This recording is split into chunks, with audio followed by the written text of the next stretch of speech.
good morning, or I guess I should say good afternoon to everyone in junior English. So to wrap up our point of view segment with the Scarlet Ibis and the present, I put together a presentation just for you guys to look at, further understand everything that's going on in the Scarlet Ibis in the present, and also just to let you in on plans moving forward.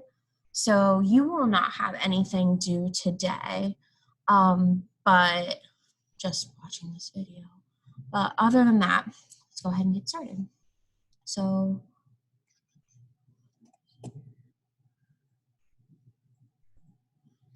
went forward too much. Okay, here we go. So when talking about the Scarlet Ibis, the Scarlet Ibis is an actual bird.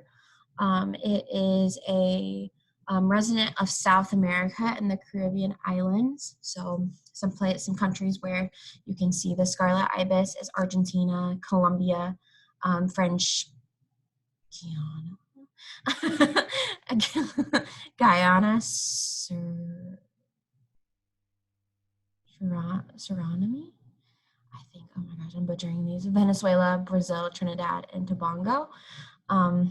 They inhabit wetlands, other areas of the shoreline. So basically anywhere where it is wet, mud flats, mangroves, marshes, and in the rainforest.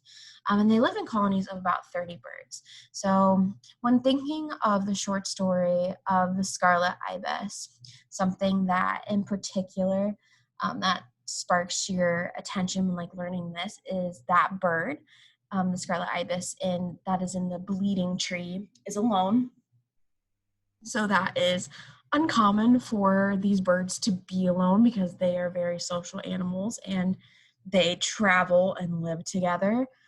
So that bird is basically on its own and singled out. And also too, the Scarlet Ibis is in an unknown place. It's not, we can tell that it isn't in South America. The setting of the story is someplace in the South near a swamp. So we know by learning this information and what happens in the story, this bird is also out of place. So it's not in its usual habitat, which is something that is good to look at because it helps add to that story, like how Doodle is singled out from his family because he doesn't fit in. And he is out of place, just like the actual bird is in the story when Doodle runs out in the morning to look up in the bleeding tree and sees that Scarlet Ibis in there, and then the Scarlet Ibis falls and dies. Scarlet Ibis is Doodle, which is pretty cool. Also about the bleeding tree, because I was even interested in this. I was like, okay, I've always heard that trees bleed, but I guess I just wanted to learn a little bit more about this, and I thought maybe you guys would be interested too. So trees like the dragon's blood tree and bloodwood tree, they have a red sap and liquid inside of it. So if they are cut, this liquid will come out and it looks like the tree is bleeding. These could have been the types of trees in the Scarlet Ibis. I'm not for sure, but it's a good guess. Or the bleeding tree could also be referring to sap secretion and fruit trees, because I think if you guys have ever seen a tree that has sap on it and it gradually drips down, it could be referring to that. But I do have a few pictures here. So this is what a Scarlet Ibis looks like. As Doodle's brother described it in the story. They're kind of small, like a chicken, and they're a bright red, so you literally cannot miss them. And so these are the types of bleeding trees. The right is the dragon bloods tree, and then the left is the bloodwood tree. So those are what those look like. And then here's more of a close-up. So here is what like a bleeding tree would look like, with the red liquid that's inside of it, and then it starts to drip out. And then this is an example of sap secretion. So if say that was a fruit tree in their front yard and the story, that's what it could look like. And then I also, I don't know if this is exactly Old Woman Swamp, but I don't know, I thought this picture was pretty accurate with how Doodle and his brother always go down to Old Woman Swamp to, basically that's where Doodle receives his lessons from his brother with how to walk and how to be normal. So I just wanted to add some type of visual with that. Okay, so on to the present. This video was created by Jacob Fry. It is based off of Fabio Cola's comic strip Perfection. So let's take a look at that really quick here. So, dog.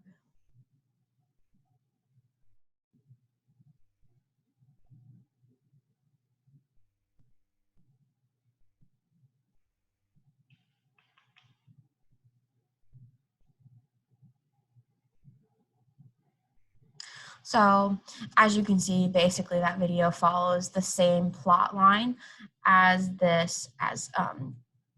Koala's, I believe his name is, Koala's comic strip, where the boy receives a dog with 3 legs. And at first he isn't the biggest fan of the dog, but he eventually, learns to love the dog and becomes a fan of him. And it's also won many awards.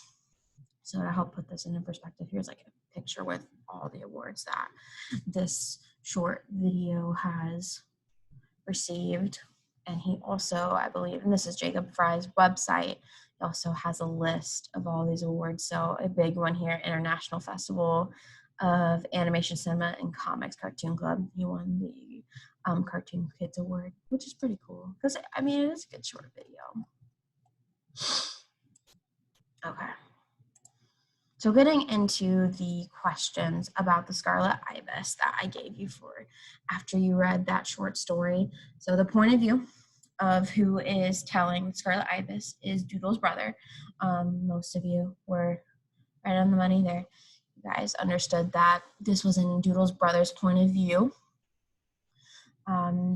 Doodle's brother does like Doodle, but it is obvious, like you guys mentioned within your own answers, that Doodle's brother is disappointed because he's not the normal brother that he expected. He is someone who is very different from the rest of his family, and he just wants him to be as normal as possible. Like, he wants him to go to school, he wants him to be able to play with him and run around and, just be that normal little brother like that you always expect to have. And he, I believe someone mentioned this in their answer, like, he's embarrassed of that just because he is someone who needs that extra help. And Doodle even believes that he can't do a lot of the things that his brother wants him to do, which is sad. But I mean, it's also a good thing too, because Doodle's brother pushes him to be the best he can be. And I mean, he does teach him some valuable lessons, such as learning to walk and trying to reach that normalcy. But in the end, he pushed too hard. But so everyone there, you also had good answers. I will flip to that Google form in just a second, because I wanted to showcase a lot of your answers with the last 2 answers.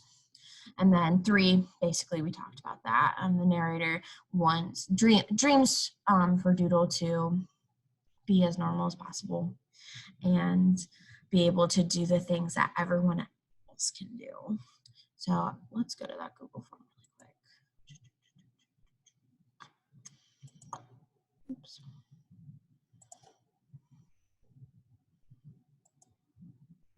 Okay, So that fourth question is the narrator's dream such once for Doodle and the Scarlet Ibis similar to Red's dream. I wanted to showcase your answers here because I liked what you guys were saying, and there was a good variety of answers. So a lot of you mentioned that yes, it is the same because basically, like I've been saying, Doodle wants his brother to fit in and be normal. And in Red's dream, the unicycle also has his own image for himself to fit in and what he truly wants to do with his life. But I also like this other perspective too about how Red's dreams are wanting to be in the circus while Doodle's brother's dreams for Doodle are not the same as that. But I mean, there's similar themes there, definitely. But that's one of the differences between just because Red has this own dream for himself. And also this answer here, Doodle has a trainer, which is his brother, that helps him focus to achieve his goals, while Red does not have that. Like, he is by himself. He is the only unicycle in the bike shop, so he's already kind of the oddball out. But I mean, that's also, you can also think of that as a similarity too. The unicycle and Doodle are the same. They don't fit in their environments, and they just, I mean, I wouldn't say, I feel like Doodle's too young to really know what it means to fit in, but that is a want for that character is to be normal. Be a normal boy and go to school and walk and do things you really don't have to think about. You just kind of do. And then the last question, is there another point of view you would like the Scarlet Ibis to be in? So some of your answers here.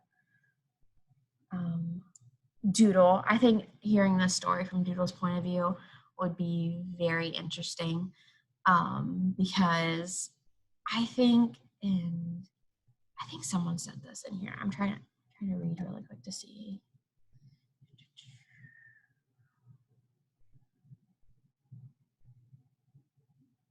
Okay, I must have seen it somewhere else. But I think it'd be very cool to see the story from Doodle's point of view, especially within that last moment when he does pass away.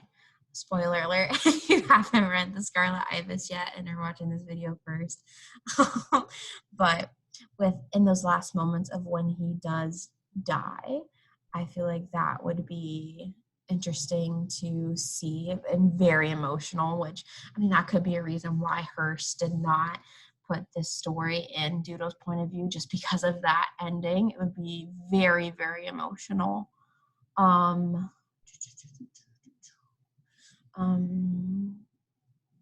a lot of you guys like Doodle's brother, which I do too, because I mean, it's interesting to hear that perspective from a sibling, and also how he perceives Doodle's story. The mother's point of view, I would like that too, just because, or even the father, just because you hear a little bit from them throughout, but it'd be interesting to have them be in that story the whole time and also be more involved in the storyline and what they think about Doodle and Doodle's brother. And I mean, it would probably be cool too to see the mother's point of view versus the father's, like maybe if they switch back and forth, that would be very interesting.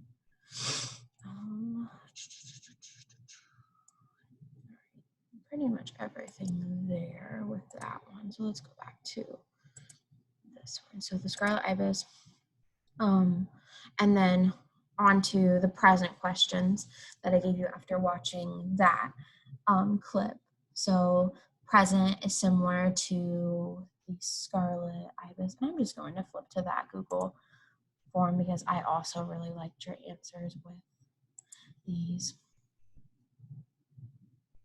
So A lot of you mentioned that they are similar, because both the boy and Doodle, the boy in the present and Doodle have a disability, and they cannot live life as normal as other people.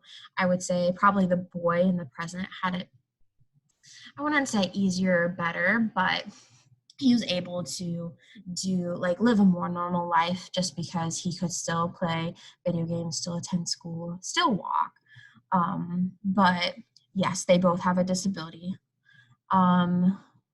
I really liked this observation here. The dog is essentially Doodle, and the kid playing video games is Doodle's brother, because when the boy in the present receives the dog, he wishes that the dog were normal and that it wasn't similar to himself. But that's a great observation. Good job there. Let's see here.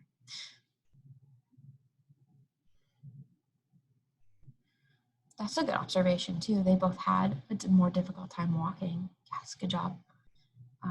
Doodle's brother isn't ordinary. Yes, they are. None of those three characters, Doodle, the boy in the present, and the dog in the present, they are not ordinary characters that you see. Good job.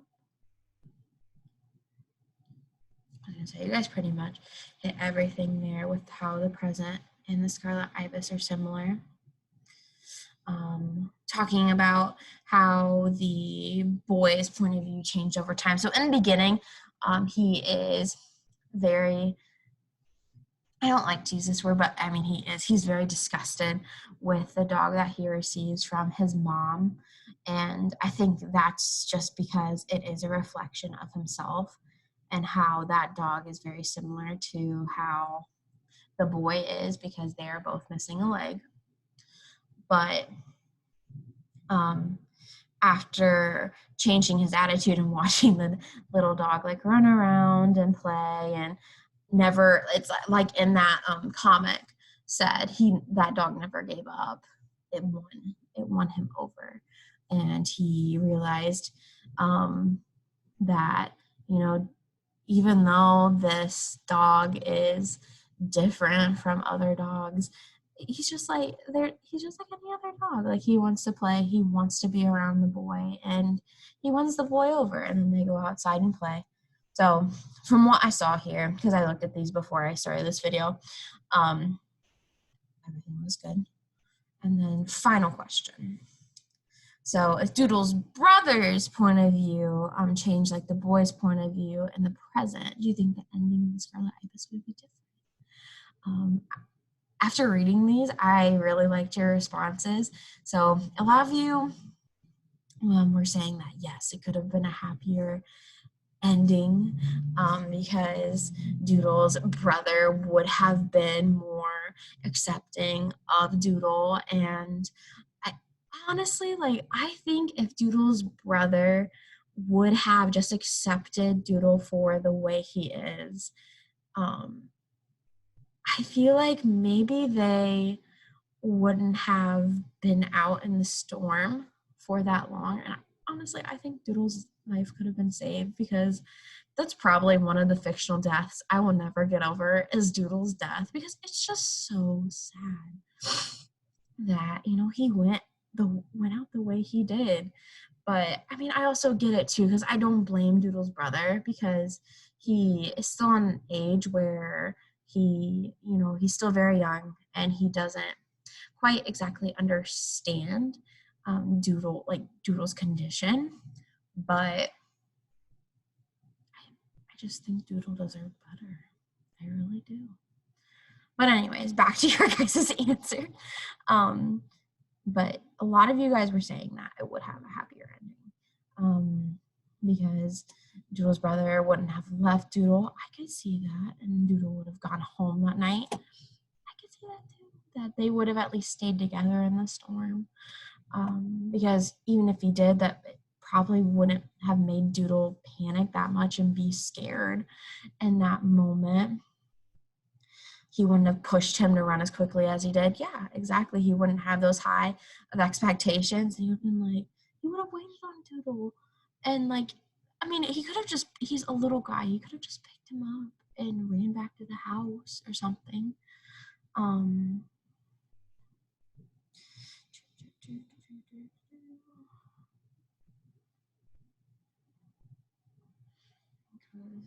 Change because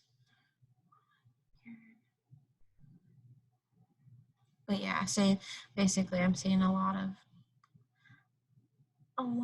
of similar answers here. Different.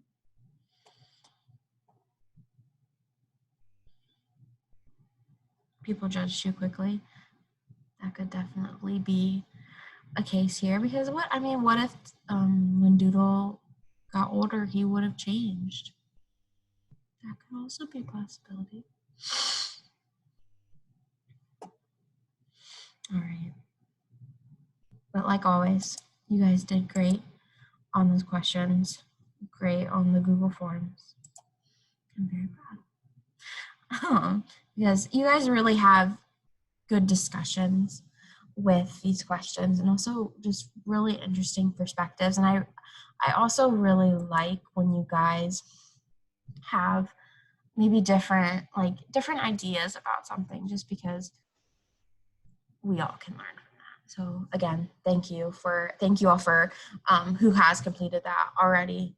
On those are due on Sunday, so no rush. Go at your own pace. I just wanted to do a video just to wrap things up rather than just move on again, just because I don't know, I feel weird doing that. But moving forward, so our next theme is going to be representations of literature and movies in the real world. So the short story that we're going to look at is Jackson's The Lottery. You will read that tomorrow. I'll probably post about 2 to 3 questions with this short story. Nothing too extensive. But after that, and this will probably be on Friday with step number 2 here, example clip of the lottery in a movie. I'm going to show you a movie clip that could be represented from the lottery, and you guys are going to tell me how this is a representation. And then for your final assignment, I'm going to probably have you guys do this maybe Friday or Monday. We'll see though. Most likely Monday, just because we'll focus on doing the movie clip Friday and then wrap everything up for Monday. But you will find another example of how the lottery is represented in movies or how it's represented in the real world. But other than that, I tried to keep this video short and sweet and to the point, just so you guys can have a happy Wednesday. Again, you have nothing due today. Tomorrow we will move on to our next little theme. And other than that,